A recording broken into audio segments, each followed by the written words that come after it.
Have you ever wondered what really hides behind the walls of Hollywood's most luxurious mansions? Beyond the glass facades, the infinity pools, and the flashing lights, there are stories no camera ever captures. Stories never told in interviews or award speeches. This is the story of Alara Vance, an ordinary woman trusted to watch over extraordinary homes. But one house would reveal more than wealth or fame. It would uncover secrets, sacrifices, and a grief frozen in time. Today, we're not just stepping inside celebrity mansions. We're entering the silent lives they conceal. Alara Vance often felt like a ghost, drifting through lives far grander than her own. Her own life, a single room in a faded Silver Lake bungalow, consisted primarily of a laptop, an ever-present mug of lukewarm coffee, and the perpetually blinking cursor of an unfinished screenplay. By day, however, she walked among gods, or at least the opulent shrines they built for themselves in the Hollywood Hills. She was a house-sitter for the elite, a professional custodian of colossal egos and their even more colossal domiciles. Her first assignment, a sprawling glass and steel monolith perched precariously over the Sunset Strip, belonged to a pop sensation known more for her social media presence than her music. The house was an exercise in brutalist minimalism, a cold palace of polished concrete and floor-to-ceiling windows that offered breathtaking views but no sense of warmth. Alara spent her days adjusting the automated temperature, feeding a neurotic SPHYNX cat, and trying not to leave fingerprints on the pristine surfaces. The refrigerator was stocked with organic kombucha and a single, perfectly ripe avocado. The entire house felt less like a home and more like a high-concept art installation, devoid of personal history, waiting for its next glossy magazine spread. She'd found an entire room dedicated to designer sneakers, each pair in its own climate-controlled display case. It was beautiful, sterile, and utterly soulless. Then came the Mediterranean Revival Villa, owned by a veteran action star whose career was, like his swimming pool, perpetually overflowing. This mansion was a riot of vibrant colors, ornate tile work, and the faint scent of cigar smoke and expensive cologne. Here, Alara was tasked with watering a miniature jungle of exotic plants, supervising the pool cleaner, and ensuring the 5-car garage was always spotless. Every surface seemed to gleam with a boastful pride. Parties had clearly raged here, leaving faint echoes in the echoing corridors. There were stories in the scuff marks on the imported marble, in the champagne corks Alara found behind the custom bar, in the slightly askew framed photographs of the star shaking hands with various world leaders. It was a house that lived to entertain, a stage for endless celebrations, but beneath the surface, Alara sensed a restless energy, a performer's anxiety that never truly allowed for quiet. But nothing, absolutely nothing,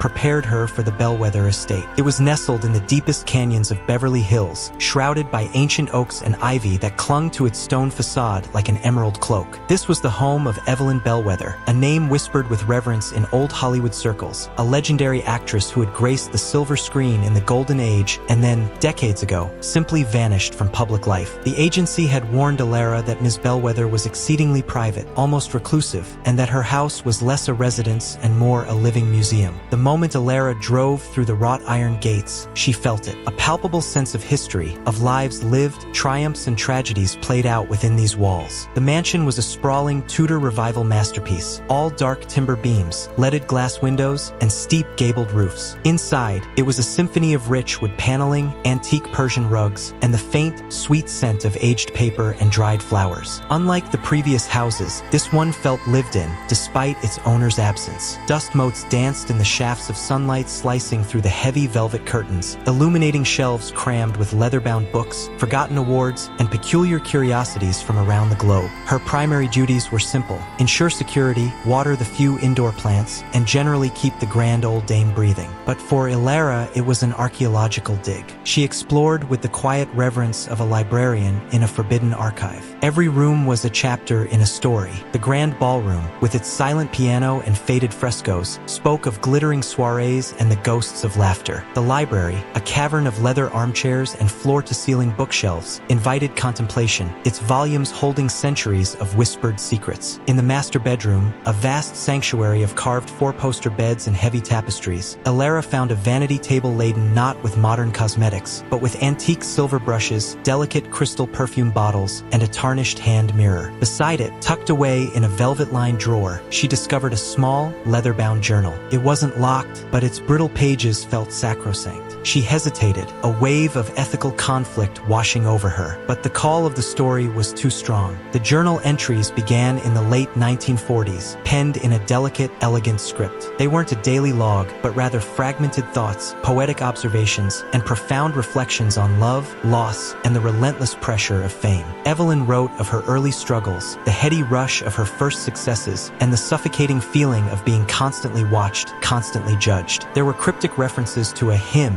a great love, she assumed, and later, a heart-wrenching passage about a tiny hand slipping from mine, filled with an unbearable grief Alara could only interpret as the loss of a child. This explained the deep, almost unbearable sadness that seemed to permeate the mansion, like a perfume worn for too long. One afternoon, while tidying a small, rarely used sitting room off the main hall, Alara noticed an odd seam in the heavy oak paneling. Tracing it with her finger, she found a barely visible latch. With a gentle push, a section of the wall swung inward, revealing a hidden passage. It led to a small, circular room, bathed in a soft, ethereal light filtering through a hidden skylight. This was Evelyn Bellwether's private sanctuary. The room was sparse but profoundly intimate. A single, comfortable chaise lounge, a small writing desk, and shelves filled not with books, but with meticulously organized photo albums and framed letters. There, Alara found the missing pieces of the journal's puzzle. Photographs of a handsome, dark-haired man, his eyes full of adoration for a young, radiant Evelyn. Letters detailing a passionate, clandestine affair, an engagement broken by studio pressures, and a forced separation orchestrated by powerful, unseen hands. And then, a collection of tiny baby shoes, a faded rattle, and a locket containing a lock of fine, golden hair confirmation of the lost child. A son, given up for adoption under duress, a secret Evelyn had carried in silence for decades. The journal entries, the letters, the tiny shoes, they painted a picture of a woman whose glamorous public life was a stark contrast to her profound private sorrow. The mansion wasn't just a home, it was a mausoleum of lost dreams, a vault guarding a heartbroken past. Alara carefully returned everything to its place. She didn't feel like an intruder anymore, but a temporary guardian of a sacred trust. She understood Evelyn Bellwether now, not just as a legendary actress, but as a woman who had sacrificed her personal happiness at the altar of Hollywood. A woman who had built her fortress not to keep people out, but to cradle her grief. When her assignment at the Bellwether estate finally ended, Alara carried more than just her modest belongings out through the gates. She carried the weight of Evelyn's story, a silent, profound understanding that transformed her own nascent screenplay ideas. The mansions of Hollywood celebrities, she realized, were more than just monuments to wealth and fame. They were intricate stage sets for human dramas, places where dreams soared and shattered, where glittering public facades often concealed profound, whispered truths. Back in her small bungalow, the blinking cursor of her laptop no longer seemed so daunting. She began to write not about the glamour, but about the shadows, the sacrifices, and the hidden lives that truly built the legends. The mansions Alara now understood were not just houses. They were silent storytellers, holding the secrets of the gods and goddesses who once roamed their magnificent, echoing halls. When Alara finally left the Bellwether estate, she carried more than her suitcase through those iron gates. She carried a life she would never forget. She understood then that Hollywood mansions are not monuments to success. They are vaults of memory, places where joy, ambition, love, and loss coexist behind polished doors. Evelyn Bellwether was not just a legend of the silver screen. She was a woman who paid for perfection with silence, who surrendered her private happiness to preserve a public dream. And perhaps every mansion that gleams above the city holds a similar truth, that fame often demands a price no one ever sees. If you believe that behind every legend lies a hidden story, then stay with us, because the walls of Hollywood are still whispering, and this is only one of the secrets they keep.